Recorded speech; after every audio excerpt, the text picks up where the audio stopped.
working diligently on scene and behind the scenes to support the rescue and recovery efforts.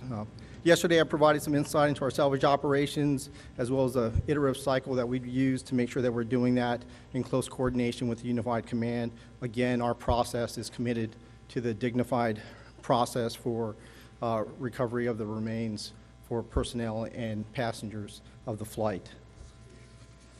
As part of today's operations, we did conduct some work stoppages associated with human remains. Assistant Fire Chief Steen can discuss those details further, but I do want to emphasize that should any remains be located, we have done and will continue to do an automatic work stoppage until the proper coordination with the appropriate authorities can be conducted. And today was a very successful day for the most part. We began the effort to clear the wreckage in the Potomac right at sunrise. We left Gravelly Point and then began this larger interagency effort. Throughout the day, we've had some success. The first of the two engines was removed at about 10 o'clock this morning. Shortly after that, about noon, we had the fuselage out of the water. And then about 2:30 this afternoon, we began our salvage operations to begin to bring the wing out of the water. Those were our goals for today. The fuselage, the engine, and the wing, we are on our way.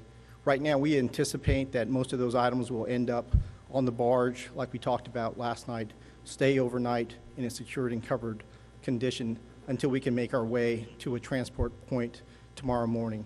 A lot of our operations tomorrow will be dictated by tidal conditions. The barge that we're using has a shallow draft.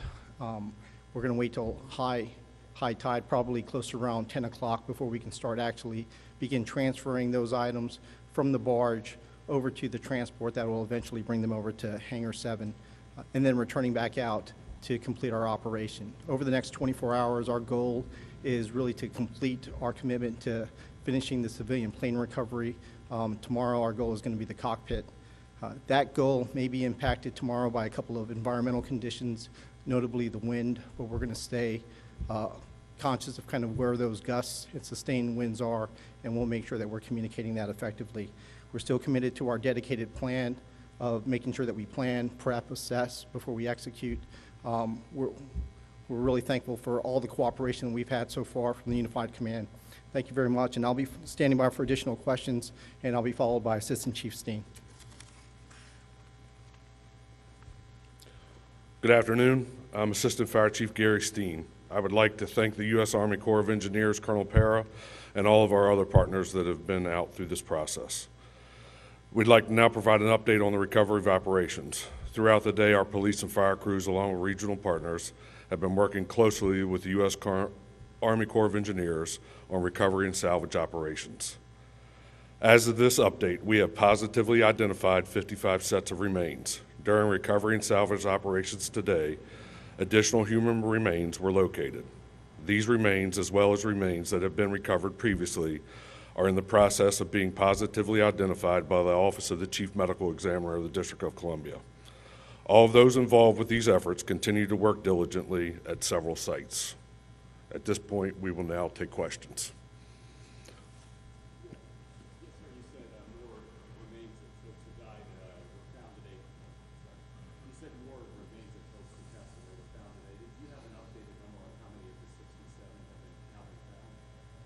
No, we're still at 55 positively identified.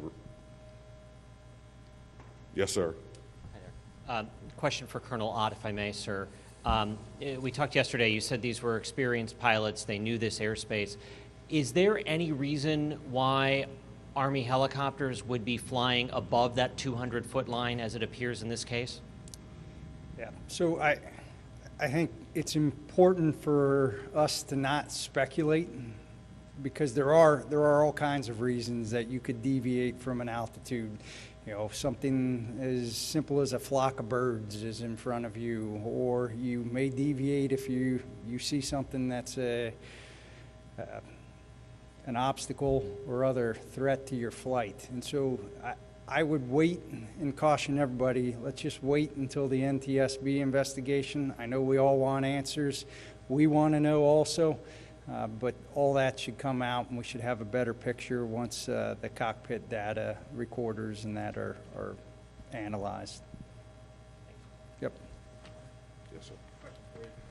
Skylar Henry, CBS News. I know you were talking about the timeline for the salvage operation. Are you still on track with that, given the success today? I know you said that there could potentially be some challenges tomorrow. Could that delay things, or? Yeah, so the question's about whether or not we're concerned about the timeline being delayed for our salvage operations. We do believe that we're on track. I think we were very successful today. Every day we set a goal for what we're trying to accomplish. Our goal for today was to get to the engine, the fuselage, and the wing, and we're going to be successful by the end of the day. Our goal for tomorrow, based on the reduced timeline and the environmental conditions, is the cockpit, and we equally think we're going to be successful. Yes, sir. Hey, Chief, Tom Costello with NBC News. Could you talk about the emotional toll that this must take on these divers who are in the water and trying to recover the remains of these victims, and do it, as you've said over and over again, in a dignified manner? But presumably you're dealing with children and parents and families. I'm just wondering what this does to the divers who are in the water. So the question was about the emotional toll that this takes on the divers and first responders, and even on all of our other partners, right? So this is tragic, right? And we've had peer support in place since the first hours of the incident to help provide that additional help that they need. And we will continue with that throughout the rest of their careers if necessary to provide them that support. But I mean, it is tragic, and everything imaginable that you can think of, right? That is what they're dealing with day in and day out. And we're going to continue to provide support to them. Yes, sir. Can you describe how you came up with this plan to strategically take out each of those elements as you just described? Yeah, so the process that we do, and this is typical for most salvage operations, is to ensure that you understand the environment. So there is a series of iterative events that kind of inform the dive and salvage process. First, like we said, is a wide area scan that gets us down to a localized area. Once we get to that localized area and we're at the wreckage, there's a dive survey that really kind of informs the conditions at that point, and we have to understand the structure to inform the next part, which is a salvage plan. The salvage plan is really the execution of kind of how we're going to lift that day. Now, the only change to any of that is the process that we're doing that addresses the human remains that we talked about before. And we've worked that in painstaking detail with the entire interagency, and as well as all of our partners within the Unified Command. And we think we've got a great, solid plan that we've executed on a number of occasions now successfully as far as a dignified recovery of those remains. Yes, ma'am. Yes, in previous briefings, it was said that in order to recover the rest of the victims, it would require the removal of the wreckage. Is it still believed that the remaining remains, the remaining bodies, are within the wreckage at this point? I believe that is accurate, yes. Yes, ma'am, right here. Similar question. Okay, Thank you, everybody. thank you. Thank you for watching. Make sure you subscribe to our YouTube channel and be sure to watch more videos from Fox, Illinois.